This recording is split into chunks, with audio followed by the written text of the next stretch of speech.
اسلامی تاریخ 26 رجب المرجب حضرت سعید بن زید رضی اللہ تعالیٰ عنہ حضرت سعید بن زید رضی اللہ تعالیٰ عنہ بھی ان 10 مبارک لوگوں میں ہیں جنہیں رسول اللہ صلی اللہ علیہ وسلم نے دنیا ہی میں جنت کی بشارت سنا دی تھی۔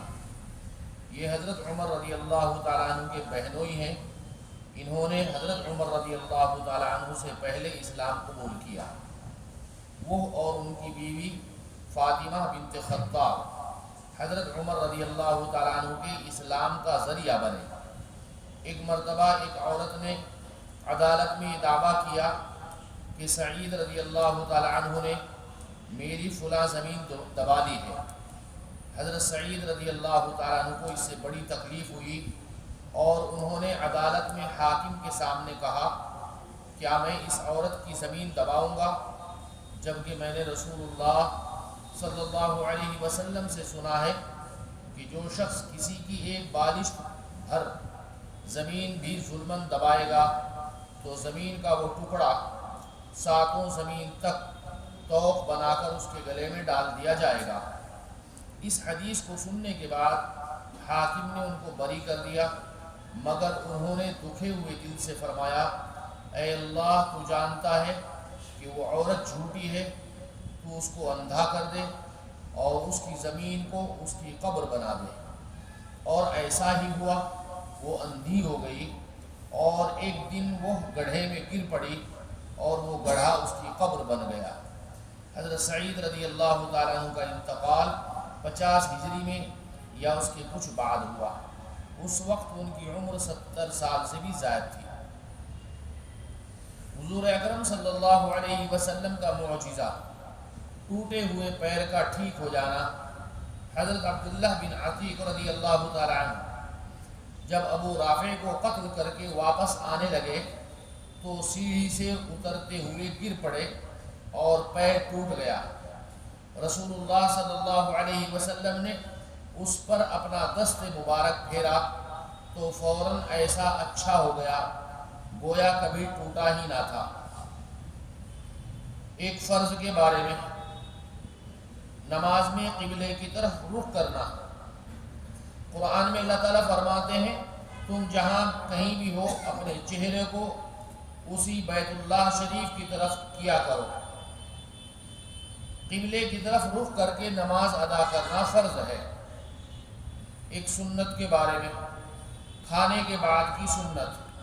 کھانا کھانے کے بعد یہ دعا پڑھیں، الحمدللہ الذی اطعمنا وسقانا وجعلنا من المسلمین۔ تمام تعریفیں اللہ کے لیے ہیں جس نے ہمیں کھلایا اور پلایا اور مسلمان بنایا۔ ایک اہم عمل کی فضیلت، تسبیح فاطمی کی فضیلت۔ رسول اللہ صلی اللہ علیہ وسلم نے فرمایا، جو شخص ہر فرض نماز کے بعد 33 مرتبہ سبحان اللہ اور 33 مرتبہ الحمدللہ اور 34 مرتبہ اللہ اکبر کہتا ہے، وہ کبھی نقصان میں نہیں رہتا۔ ایک گناہ کے بارے میں، کسی پر تہمت لگانا، الزام لگانا گناہ عظیم ہے۔ قرآن کریم میں اللہ تعالیٰ فرماتے، جو شخص کوئی چھوٹا یا بڑا گناہ کرے پھر اس کی تہمت کسی بے گناہ پر لگا دے تو اس نے بہت بڑا بہتان اور کھلے گناہ کا بوجھ اپنے اوپر ڈال لیا۔ دنیا کے بارے میں، نیک اعمال کے بدلے دنیا کی رونق چاہنا۔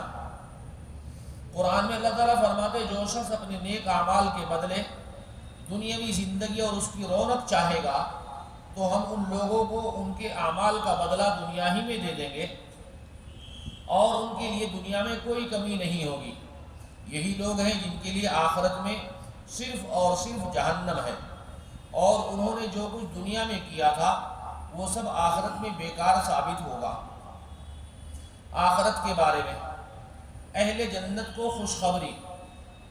رسول اللہ صلی اللہ علیہ وسلم نے فرمایا، ایک پکارنے والا جنتیوں کو پکارے گا، تم ہمیشہ تندرست رہو گے، کبھی بیمار نہ ہوگے، تم ہمیشہ زندہ رہو گے، کبھی موت نہ آئے گی، تم ہمیشہ جوان رہو گے، کبھی بوڑھے نہیں ہوں گے، تم ہمیشہ خوشحال رہو گے، کبھی محتاج نہ ہوگے۔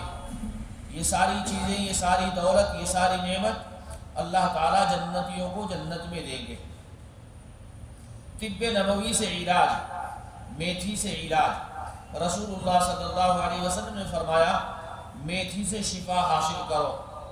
میتھی کا جو شاندار نزلہ زکام کو دور کرتا ہے، پرانی کھانسی، پیٹ کے پھوڑوں اور پھیپھڑے کی بیماریوں میں بہت نفع بخش ہے، سینے میں جمع ہوئے بلغم کے لیے بے حد مفید ہے اور قبض کو دور کرتا ہے۔ سبحان اللہ بحمدہ، سبحانک اللہم وبحمدک، ونشہد ان لا الہ الا انت، نستغفرک ونتوب الیک۔ سبحان ربک رب العزة عما یصفون، وسلام علی المرسلین، والحمد للہ رب العالمین۔